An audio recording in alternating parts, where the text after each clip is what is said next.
Now, I would like to give the word to Mr. Siamak Sam Loni to address his speech. You may speak, sir, please. Thank you very much, Santiago. It's an absolute pleasure being here, and a huge thank you to Theresa at the SDG Students Program team for putting this incredible virtual conference together. Having done a virtual conference not too long ago, I know how much work and effort it involves on coordination. So really kudos to you and the entire team for this incredible work that you've done. And a huge thank you to the partners, our wonderful colleagues at UNEP, and of course, our new partners, Social Shifters, and what an incredible platform you guys have. And it's tough following such incredible speakers, but I will do my best. So my name is Sam Loni, and I am the founder, one of the co-founders of SDSN Youth.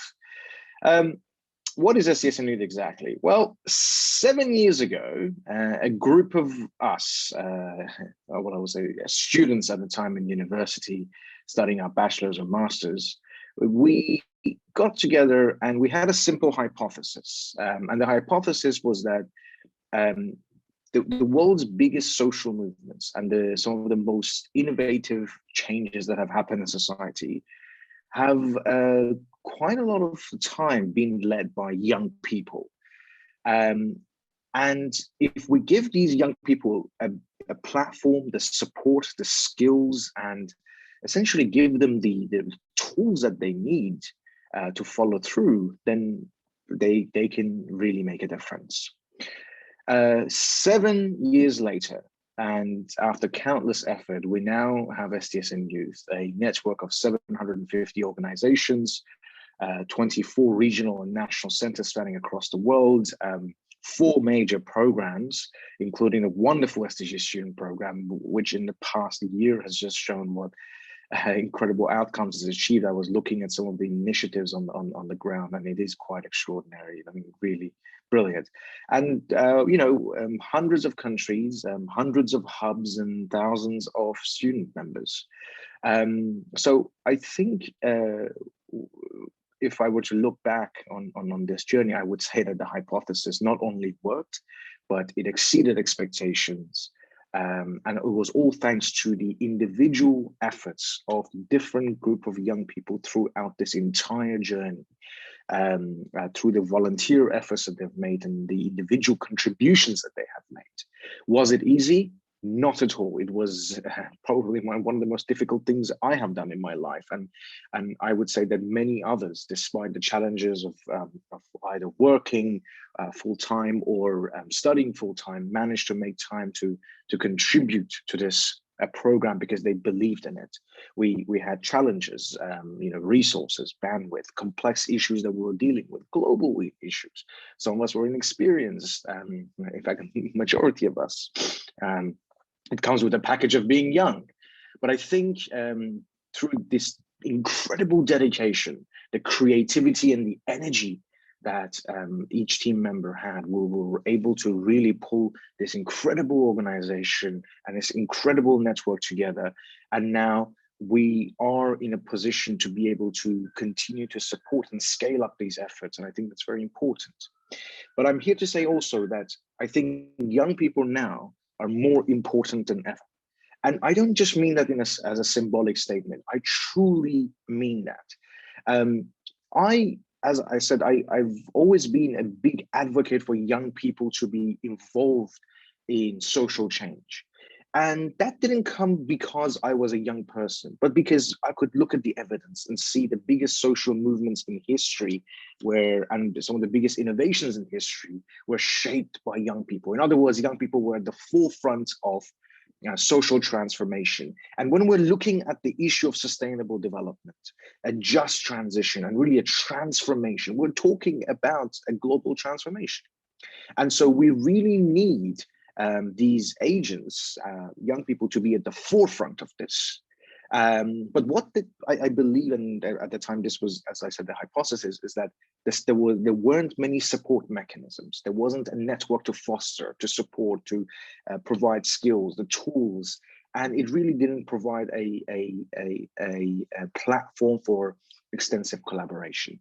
But now that we have that, I think we're in a good position. But again, I think now we are in the unfortunate situation that has been caused by the pandemic. And as we build back, I think it's very important to not lose of the great challenges that have been emerged, or the existing challenges that have been exacerbated as a result of this pandemic. The other day I was reading that since the pandemic began, we have added 500 new billionaires to the Forbes list. And they have basically gained a wealth of approximately $5 trillion.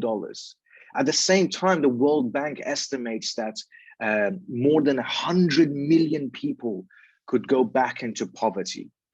And $3.7 trillion worth of wealth has been lost during the pandemic among workers. And I could go on and go on to show the inequality that is emerging here.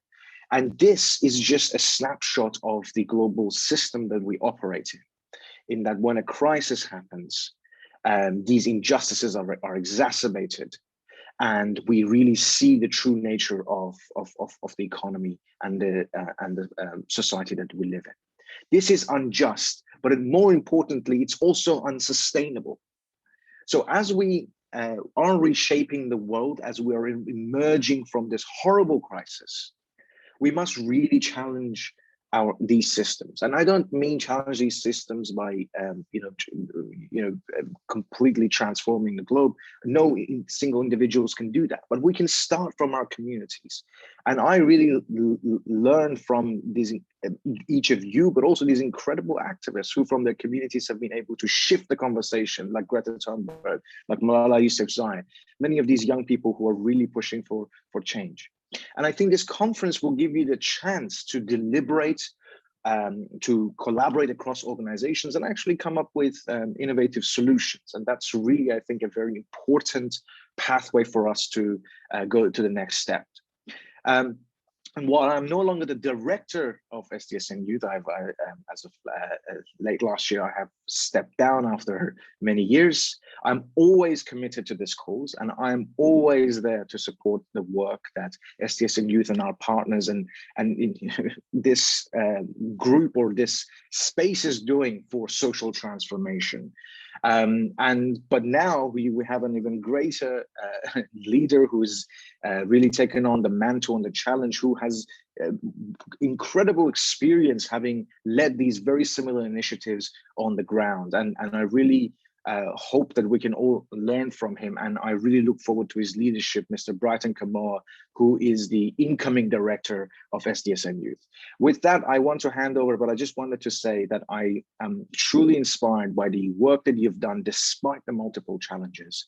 And I fundamentally believe that young people, especially the young people that are here, we can organize and together we can build back better. But it requires questioning the assumptions and the models that are being proposed here. And I believe this conference can provide a basis for that conversation and the solutions that emerge. And with that, I thank you again for having me here, and I look forward to collaborations. Please feel free to connect with me on social media, and I'm happy to have further conversations. Thank you.